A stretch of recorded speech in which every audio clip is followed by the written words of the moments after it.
Good morning guys! So it's day 2 ng aking mga pinapagawa. At nandito na sila kuya. Ayan, nandito sila. They're already starting to work. At ako naman, pupunta na ako sa admin para ipasa ko na tong authorization letter ko. O, di ba, nag-print na ako para sure na yan. Pero in fairness, pinayagan naman sila ng guard umakyat earlier kahit wala pa yung authorization letter.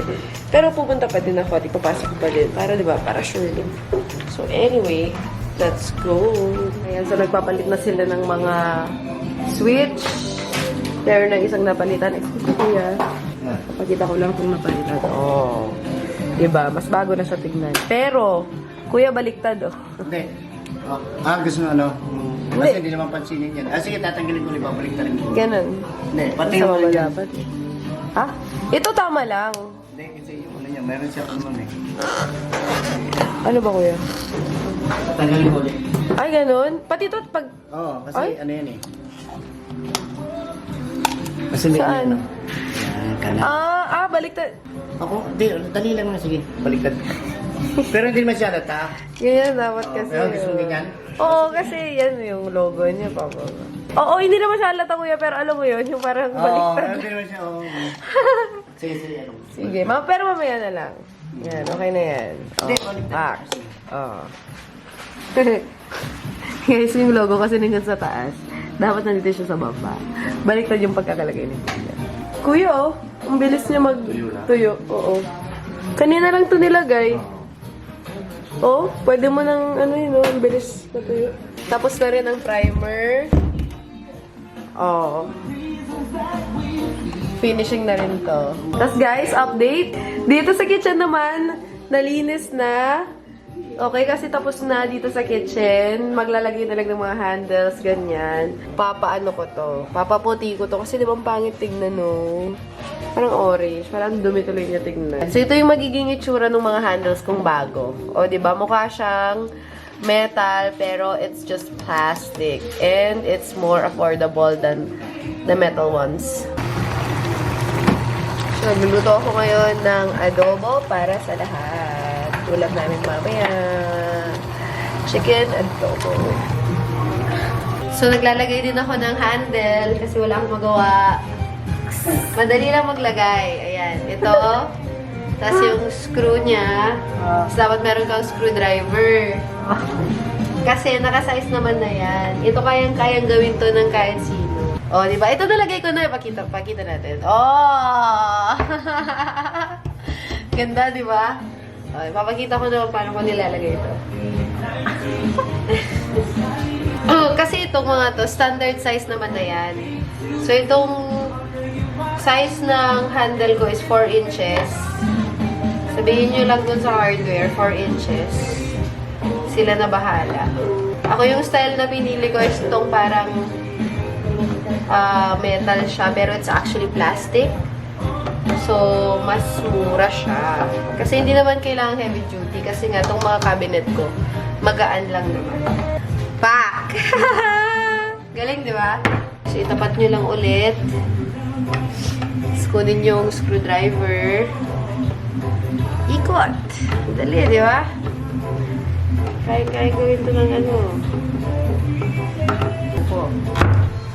Di ba? Updated na yung look niya, guys. So, from yung sira-sira, ayan, ganyan na siya. So, match na siya dito sa counter. Ayos ah. Ang dami pa napili mo ah. Oo, mura lang to. So, ang nangyayari na ay naglilinis-linis na kami kasi dito sa living room and kitchen area, we're almost done. Actually, we're done with the paints. So, mga finishing touches na lang. Tapos, I have decided na tanggalin na tong number 8. So, goodbye number 8. Kung lucky number ka man, bye. Ayan, yes! Tapos, ang ginagawa na nila ngayon, guys, is ito. Dito na. Sa isang room. Nagpipaint na sila dito sa isang room. Ayan. Tapos, isusunod na nila dito sa kabila sa studio. Tapos na yung mga semi-gloss nito dito. So, ipapakita ko lang sa inyo guys, yung sub-kitchen. Papa-tile grout ko yan ng white. And they're probably gonna do that tomorrow na. Okay. E di, ayan. Kuskusin mo na lang, kuya. Tapos, maliliham, masilyahan. Goodbye, number 8. Para tuloy-tuloy na siya. Para magmukha siyang parang yung door dun sa kabila na malinis. Ito din, para malinis din. Hi guys! So, update. It's already 5 p.m. in the afternoon at tapos na yung mga work na ginagawa nila kuya. Actually, nagre-wrap up na sila. Yung kabilang room naman ang ginawa nila today. Tapos, mga finishing dito sa loob ng living room and dun sa kitchen. Dun sa bedroom, ang nagawa is that nalagyan na ng primer and yung isang side actually nalagyan na ng semi-gloss, pati yung mga cabinet. Ayun lang naman, bukas, ang gagawin is dito naman sa studio. O, di ba? Para pare-pareho na yan. Pare-parehong white. Dito, nalagay na yung semi-gloss. Diyan sa kabila, hindi pa. Kasi kinulang kami. Yung cabinet, white na rin siya. At tatanggalin ko na yung carpet. Ayun na nga. Yun yung hahanapin ko mamaya doon sa Wilcon. Kasi, baka plano kong lagyan ng interlocking vinyl. Mamaya kung makikita ko siya at magugustuhan ko at talagang nai-envision ko yung itsura niya kung ganun yung flooring ko, I might consider buying it. But if not, at kung masyado naman siyang sobrang over the top mahal, then baka hindi na. Pero tignan natin. Kasi baka mahal yun eh. So, tignan pa rin natin, di ba? Pero maganda. If ever na kukunin ko yon mamaya, ilalagay nila bukas. So, yun. Yun yung mga hanapin ko mamaya. Actually, I already have the list of what I need later. Tiunti na po ako nagiging lalaki. So, pabalik-balik po ako sa Wilcon. Yay! Nakaka-proud kasi ginagawa. May mga items akong ibabalik, by the way. I might bring my camera, although nalilowbat na siya. So, hindi ko alam kung paano. But, yeah. Laters. So, nabili ko na yung mga pang-flooring bukas. Nakabili ako. Tinext ko na si Kuya Mark at sinabi ko sa kanya na bumili nga ako ng pang-flooring. And yung mga extra na mga kailangan pang bilhin, nakuha ko na lahat. In fair. So, gutom na ako guys. Uwi na kami. Good morning guys! It's day 3 of my apartment renovation. Tuesday, and time check, it's sobrang aga pa. Wait lang. It's 8:25 in the morning and I'm waiting for everyone. Nakakapagtaka kasi ba't ang late nila ngayon? Ba't ganun? Wala pa sila. Usually, ang aga nila eh. Usually, ginigising nila ako, nagte-text sila, "Ma'am, nandito na kami sa baba." Pero ngayon, ba't wala pa sila? Kinakabahan tuloy ako. But, anyway, update ko lang. So, last night, nagpunta nga ako sa Wilcon and bumili ako ng mga stuff na gagamitin para dito sa bahay. Yung mga kulang ng mga lights and everything, yung mga switches. And kulang pa ako ng 2 bucket ng paint. Bumili ako, guys, nung pang flooring. Ang napili ko is yung something na very light para maganda pa rin yung balik nung ilaw pataas. Kasi maganda na yung lighting. Wow, lighting talaga yung kina-consider. Maganda na yung yung paint, like white all. Naisip ko na yung flooring na kukunin ko is something different naman from what I have now. So, yun yung gagawin ko yung Mark aside from the studio later. Binalik ko yung isang pendant lighting. Pendant lighting ba tawag doon? Kasi I thought it was too small. And parang ang awkward kasi meron kasing framing, yung ceiling ko. Parang may shape siyang ganyan. So, ilalagay ko yung pendant lighting sa loob. Parang ang awkward na mag-isa lang yung pendant na ganun. So, I have to look for something bigger, yung medyo magsispread ng ganun. Para mas maging proportion siya dito sa ceiling ko. Kasi medyo malaki yung ceiling. Magtitingin pa ako sa ibang hardware store or like sa SM siguro. Kung meron akong makikita doon. Kasi sa Wilcon, wala na. Walang style na bumagay kahapon. Hopefully today, matapos na lahat. Kasi gusto ko na rin maglinis. Gusto ko nang mag-settle in and gusto ko nang bumalik sa dating buhay ko. Ang hirap kaya, alam nyo ba, sa sahig ako natulog kagabi. Naglatag lang ako ng kutsyon. Tapos putaragis, Bumigay pa yung aircon. Ano ba naman to?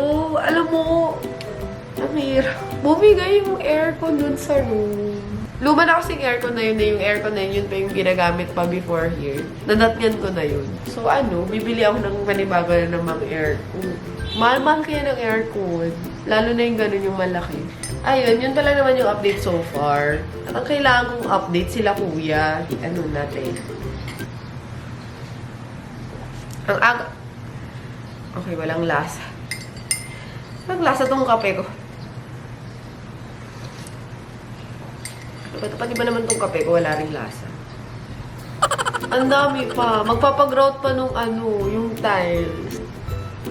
Sana gawin din nila ngayon yan. Alam nyo, guys, ha? Tip ko lang sa inyo, pag kunyari gagayahin nyo itong ginawa ko, yung parang magto-total renovation kayo ng apartment nyo or something. Make sure na ano ha, handa kayo. Mentally, financially, physically, lahat. Emotionally. Ay, ayan na. Finally. Diyos ko, finally.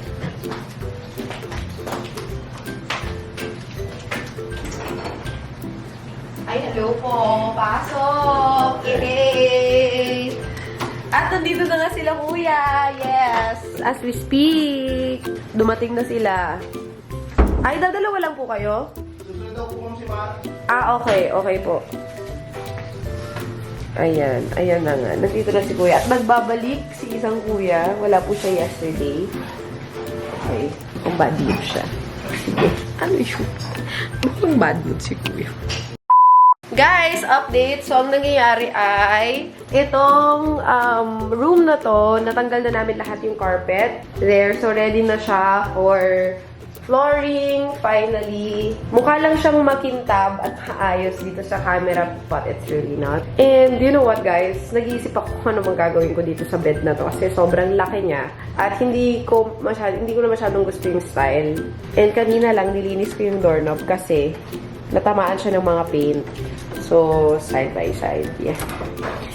Ang update naman dito sa kabila ay ayan. So, nagpipintura sila kuya. Final coating na din yan. Dito sa side na to, hindi pa nila nagagalaw. All white na siya. At final coating na yan. Semi-gloss na yan. Sobrang dami pa rin talot.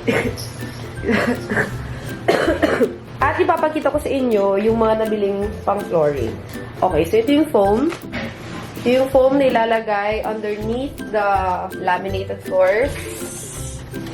Medyo mahal yung laminated, Siguro ito lang yung medyo na mahalan ako ng konti. Itong floor. So, I got 1, 2, 3, 4, 5, 6 sets of panel. So, malalaki yung panel niya. So, i-adjust yan mamaya. Tapos, nandito rin yung mga, yung glue and everything. Tapos, nandito yung mga baseboard. Yan, pahaba. Yan, mahal din yung baseboard. Ito yung sinasabi ko na tuklap-tuklap. Ayan oh. See? Ayan oh. So, nagtutuklap na yung ano niya. Yung, anong tawag dito? Varnish ba yan? Hindi ko alam kung anong tawag dyan eh. So, nagtutuklap na siya. So, ang hirap na niyang walisin. Lagi na lang may ganito oh. So, dumihin. Kaya gusto ko nang patungan. Ito kasi dating bed frame dito sa bahay. So, para hindi na ako bumili ng bagong bed, liniliha ko na lang siya para mamaya pipinturahan siya ng puti. So, magiging black and white tong frame ng bed, di ba? Para, kasi sayang naman. Kasi okay pa yung frame. Yun nga lang, kailangan ko lang i-update ng konti yung itsura niya. Like, ito siguro, papatanggal ko. So, kaya siya nililiha ngayon para mas kumapit yung pintura mamaya pag nilagay niya.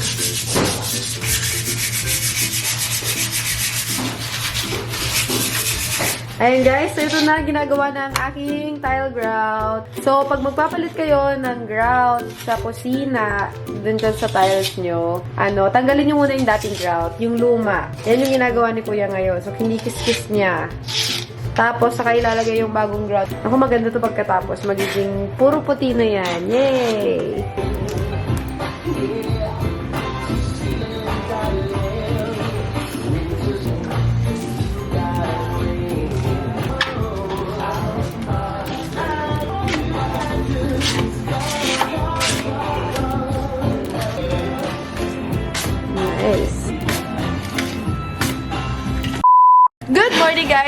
the 4th day and last day ng mga pinapagawa ko.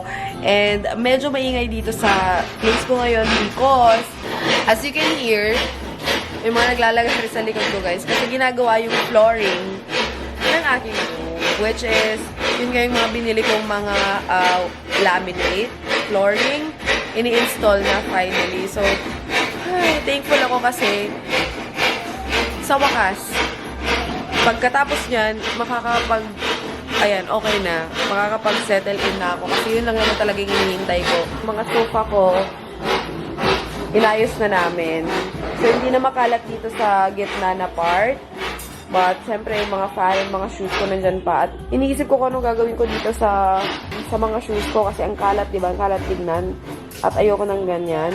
Ito yung mga old na mga ilaw. Iisipin ko rin kung anong gagawin namin dito. Siguro, tatanggalin namin isa-isa para maayos siya. May ilagay sa mas maliit na karton. Mas masyadong malaki to. Tapos may ilalagay sa storage. Tapos nilagay ko na rin yung high table and chair ko dito. So, sinabit ko muna to for na. I-install na ni Kuya. Tapos ito naman, guys. So, naalala ninyo, ito yung nililihan namin yesterday. So, kailangan pa siyang lagyan ng second coating. Although, ang problema is kailangan bumili nung tawag dun, emulsion daw.